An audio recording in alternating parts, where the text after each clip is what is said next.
Shalom Ibu Bapa, Saudara-saudariku yang dikasihi Tuhan Yesus Kristus. Selamat hari Minggu buat kita semuanya. Saya mau menyapa kita semuanya di tempat kita masing-masing, apa kabarnya? Saya berharap kabar kita dalam keadaan sehat, tetap semangat, dan bersukacita untuk memuji dan memuliakan Tuhan. Marilah saudaraku, kita akan mendengarkan firman Tuhan pada hari Minggu ini. Namun lebih dahulu kita saat teduh sejenak. Saat teduh dimulai.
Damai sejahtera Allah yang melampaui segala akal, itulah yang memelihara hati dan pikiranmu di dalam Kristus Yesus Tuhan kita. Amin.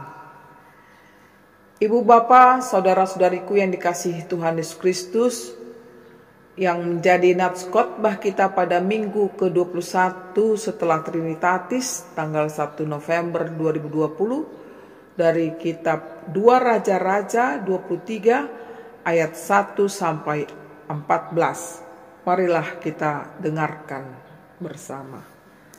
Pembaharuan yang dilakukan Yosia. Sesudah itu raja menyuruh orang mengumpulkan semua tua-tua Yehuda dan Yerusalem. Kemudian pergilah raja ke rumah Tuhan, dan bersama-sama dia semua orang Yehuda dan semua penduduk Yerusalem, para imam, para nabi, dan seluruh orang awam, dari yang kecil sampai yang besar, dengan didengar mereka yang membacakan segala perkataan dari kitab perjanjian yang ditemukan di rumah Tuhan itu. Sesudah itu berdirilah raja dekat tiang, dan diadakannya lah perjanjian di hadapan Tuhan untuk hidup dengan mengikuti Tuhan dan tetap menuruti perintah-perintahnya, peraturan-peraturannya, dan ketetapan-ketetapannya dengan segenap hati dan dengan segenap jiwa, dan untuk menepati perkataan perjanjian yang tertulis dalam kitab itu. Dan seluruh rakyat turut mendukung perjanjian itu. Raja memberi perintah kepada imam besar Hilkia dan kepada para imam tingkat 2 dan kepada para penjaga pintu untuk mengeluarkan dari bait Tuhan segala perkakas yang telah dibuat untuk Baal dan Asyera dan untuk segala tentara langit. Lalu dibakarnyalah semuanya itu di luar kota Yerusalem, di padang-padang Gitron, dan diangkutnyalah abunya ke Betel.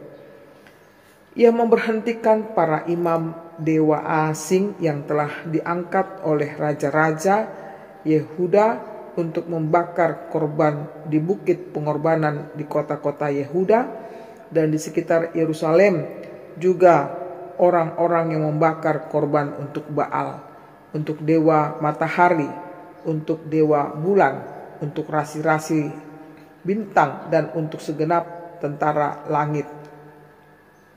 Dibawanyalah tiang-tiang berhala dari rumah Tuhan keluar kota Yerusalem ke sungai Kidron, lalu dibakarnya di situ dan ditumbuknya halus-halus menjadi abu. Kemudian dicampakkannya lah abu ke atas kuburan rakyat jelata. Ia merobohkan petak-petak pelacuran bakti yang ada di rumah Tuhan, tempat orang-orang perempuan bertenun sarung untuk Aserah.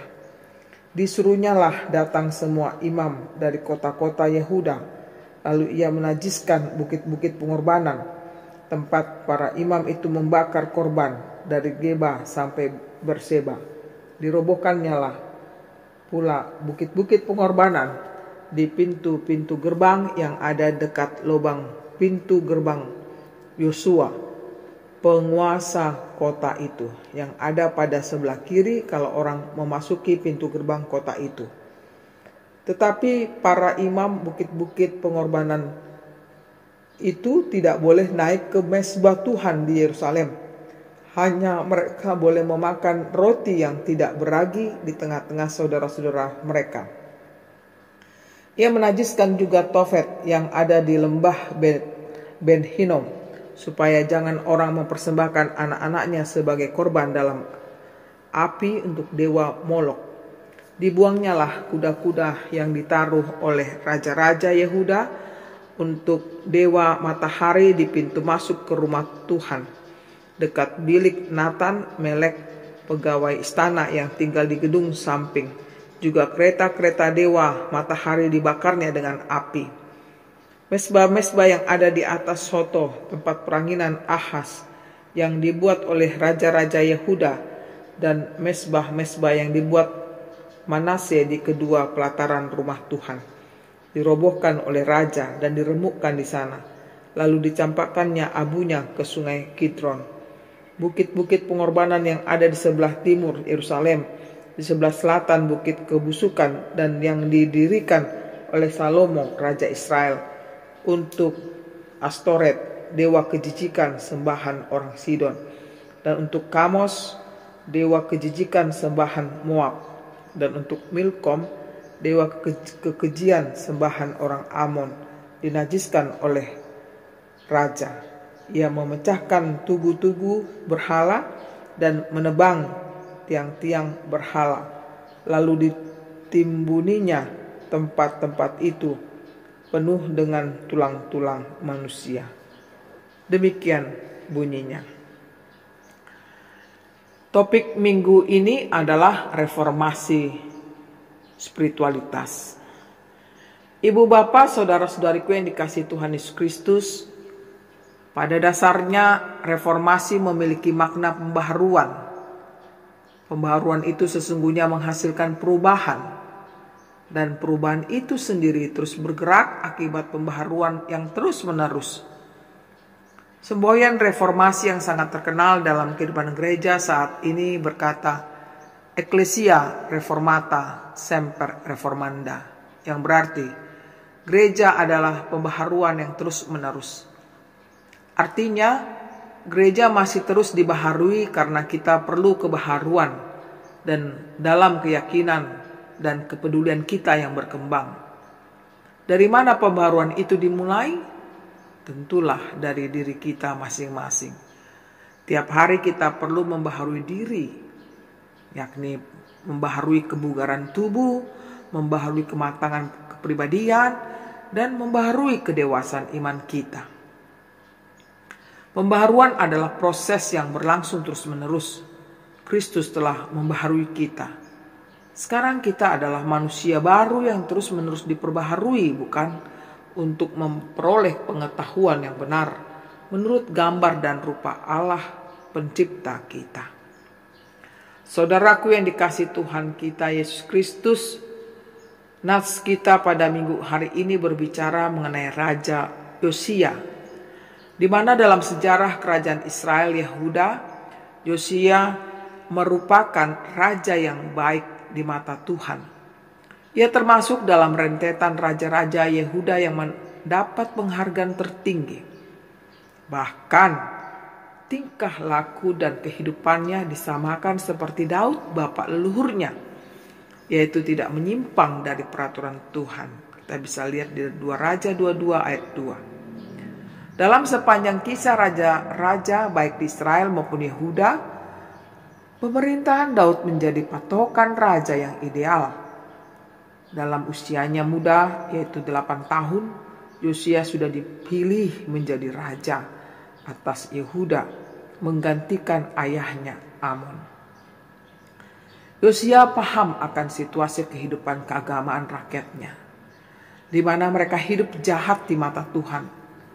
Itu sangat terlihat di mana tumbuhnya praktek-praktek penyembahan berhala di seluruh wilayah Yehuda, termasuk di Bait Allah.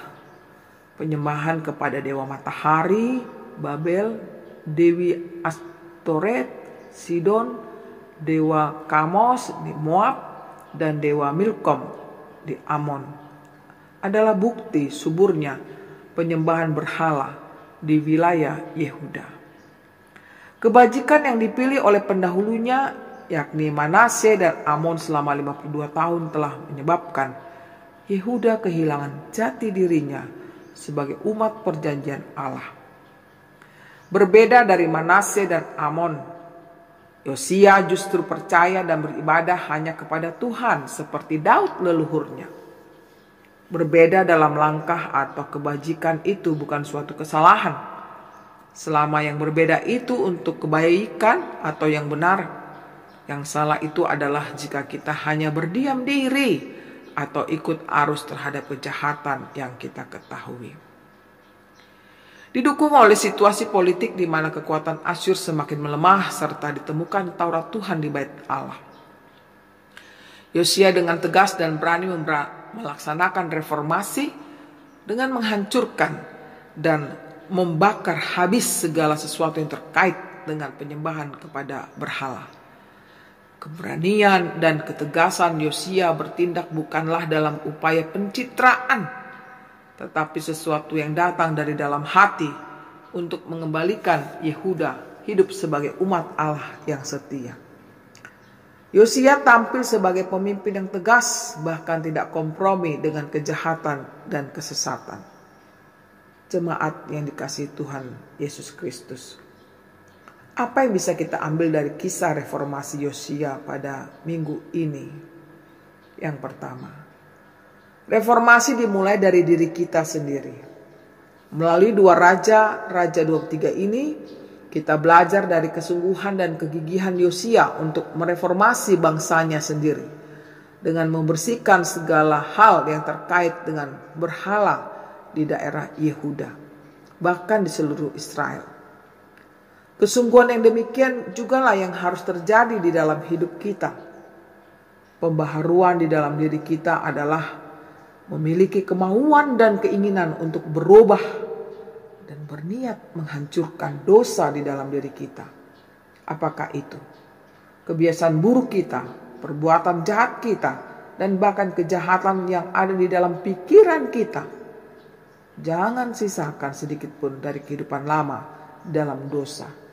Justru sebagaimana kita yang adalah orang-orang merdeka dalam Kristus harus mampu mematikan dosa dan roh kedagingan kita tanpa memberikan toleransi apapun di dalam diri kita.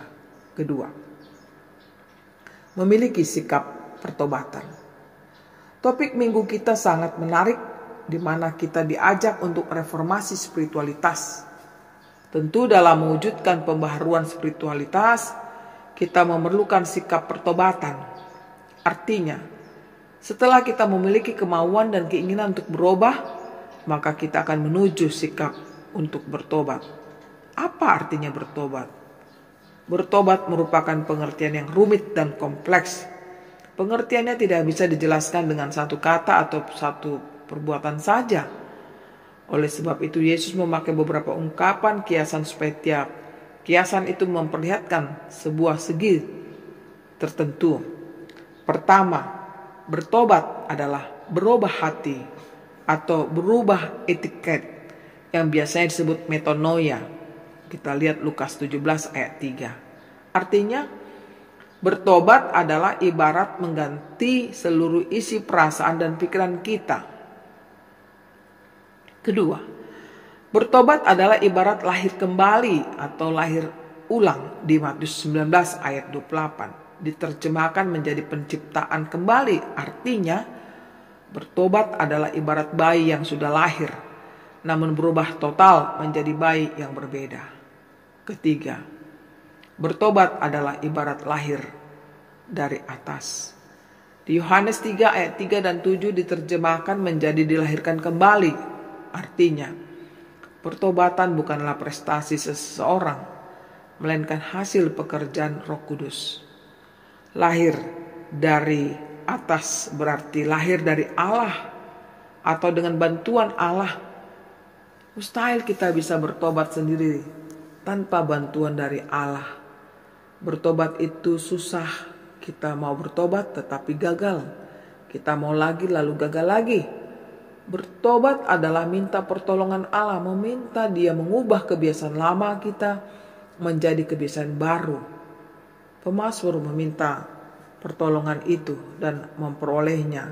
Kita bisa baca dalam Mazmur 40 ayat 4. Pertolongan Allah dalam pertobatannya itu telah mengubah nasibnya. Saudaraku, 3 ungkapan kiasan yang dipakai oleh Yesus itu mengandung sebuah dimensi yang sama. Dimensi itu adalah bahwa bertobat merupakan kejadian yang bersifat total atau menyeluruh. Bertobat bukan hanya menyangkut bagian luar, melainkan juga seluruh isi sampai bagian yang terdalam. Bertobat atau lahir kembali bukan hanya terjadi pada suatu hari, melainkan setiap hari secara terus-menerus. Oleh karena kita sudah diampuni dan diselamatkan, justru sebab itu kita perlu bertobat dan lahir kembali terus-menerus. Oleh karena gereja sudah dibaharui, justru sebab itulah gereja perlu bertobat dan direformasi terus-menerus.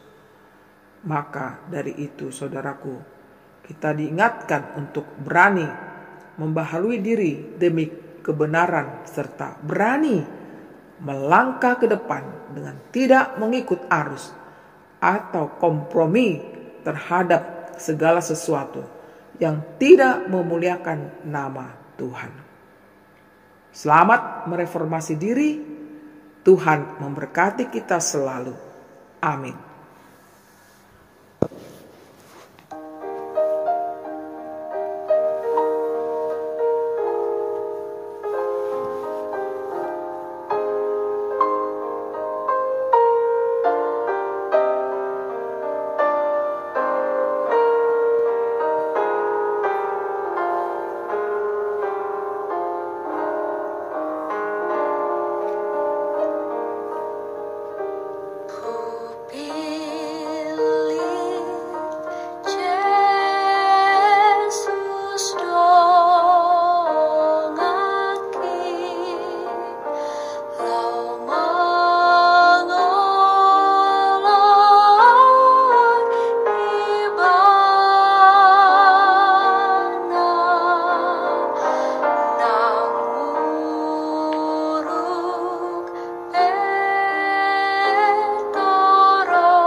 Marilah kita berdoa. Kami sungguh bersyukur Tuhan untuk firman-Mu yang baru saja kami dengar. Ajar kami Tuhan untuk merubah kebiasaan buruk kami. Kami pribadi lepas pribadi kiranya mau turut akan firman-Mu. Kami menyadari betapa sulitnya kami bertobat, karena keinginan daging kami Tuhan menguasai hidup kami. Tapi Engkau menginginkan kami agar hidup kami betul-betul berkenan di hadapan-Mu. Oleh karena itu Tuhan, ajar kami untuk mau membuka diri kami, mau dibaharui oleh kuasa-Mu. Biarlah Engkau saja Tuhan yang menguasai hidup kami, dan kami melakukan apa yang Tuhan kehendaki. Berkenanlah Engkau memberkati kami Tuhan, hari ini dan selama-lamanya. Amin. Terimalah berkat Tuhan, kasih karunia dari Tuhan Yesus Kristus dan kasih Allah Bapa serta persekutuan Roh Kudus menyertai saudara semuanya. Amin.